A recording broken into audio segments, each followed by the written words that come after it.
There's a man who was always moving forward, always accomplishing, always chasing the next goal, and yet every night when the noise of the day faded away and he was left alone with his thoughts, the same uncomfortable feeling returned, a quiet but persistent feeling. The feeling that nothing he did was ever enough, that he himself was never enough. No matter how hard he tried, no matter how many goals he crossed off his list, something inside him always whispered that he needed to do more, be more, achieve more. From the outside, his life looked organized, even admirable. He had a good job, responsibilities, people who relied on him, projects that moved forward. But inside, he was living in a constant race, a race with no finish line, because every time he reached a place he had dreamed of for months or years, the satisfaction lasted only a few seconds before disappearing, as if it had never been there at all, leaving behind nothing but a new demand, a new standard, a new goal to chase. He wasn't always aware of this. For a long time, he believed this was just how life worked, that this constant pressure was normal, that the discomfort was simply the price of progress. He told himself that one day, when he achieved enough, when he became good enough, when he finally arrived somewhere meaningful, then he would be able to rest. Then he would feel calm. Then he would finally feel proud of himself. But that day never came. Every achievement quickly became something small. Every success turned into something insufficient. Every step forward became proof that he still hadn't gone far enough. And without realizing it, he began living with an inner voice that never celebrated, never appreciated, never paused, a voice that only demanded more.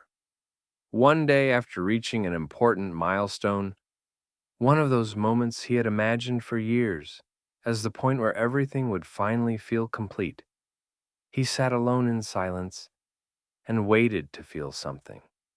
He waited for that deep satisfaction he had always pictured, the relief, the sense of arrival. But nothing came. Only the same emptiness returned, the same restlessness, and the same question, now heavier than ever. What am I missing?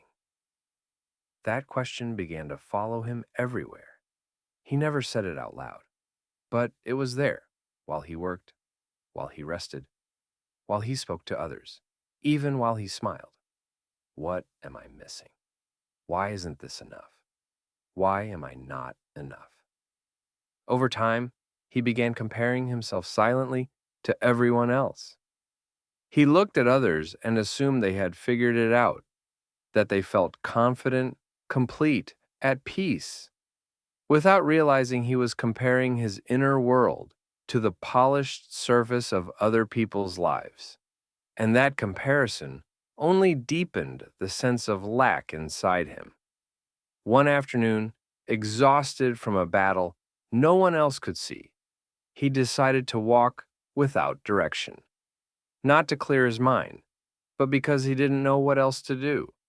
He walked until he reached a quiet park, nearly empty, and sat down on a bench. For the first time in a long while, he didn't distract himself. He didn't reach for his phone. He didn't think about the next task. He simply sat there with the discomfort he'd been running from for years. An older man sat down on the same bench beside him. They didn't speak at first. They just shared the silence. Then, in a calm voice, the older man said something simple, something that seemed unimportant, yet echoed deeply inside him. "You look very tired, not from working, but from trying to prove something all the time." Those words disarmed him, because they were true. He had spent years trying to prove something, even though he didn't know exactly what or to whom or why. He only knew he felt like he had to.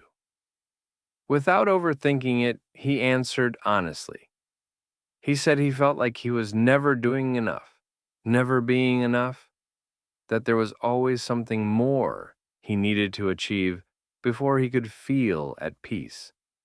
The older man listened without interrupting, without judging, without offering quick solutions. He simply listened, as if he had heard this story many times before.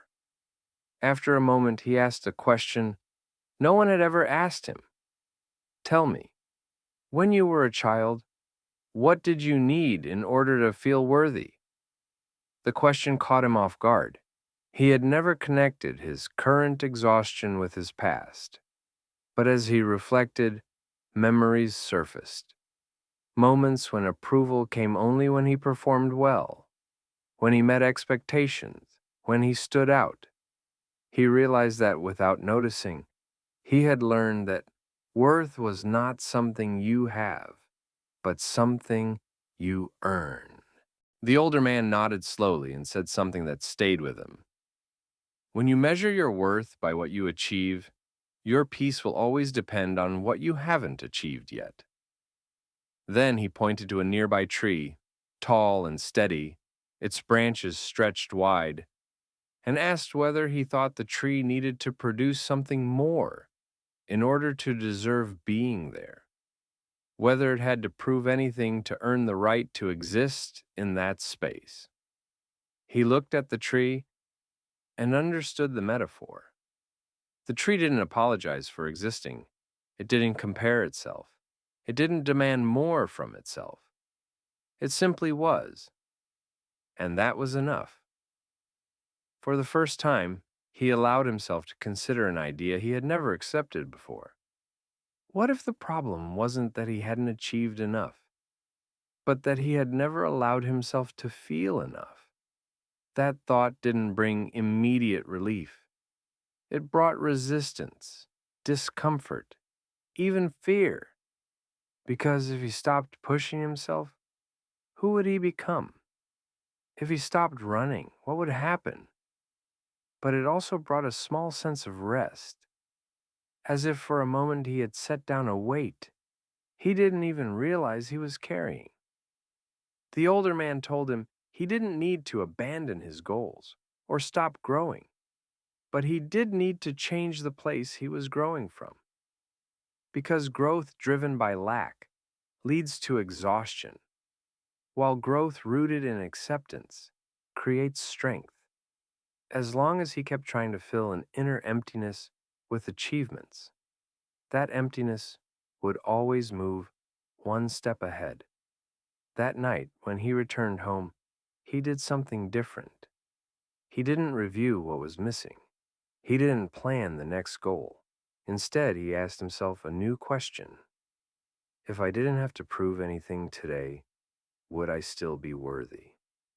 He didn't have an immediate answer, but he felt something new, a pause, a space, a silence that wasn't uncomfortable but necessary.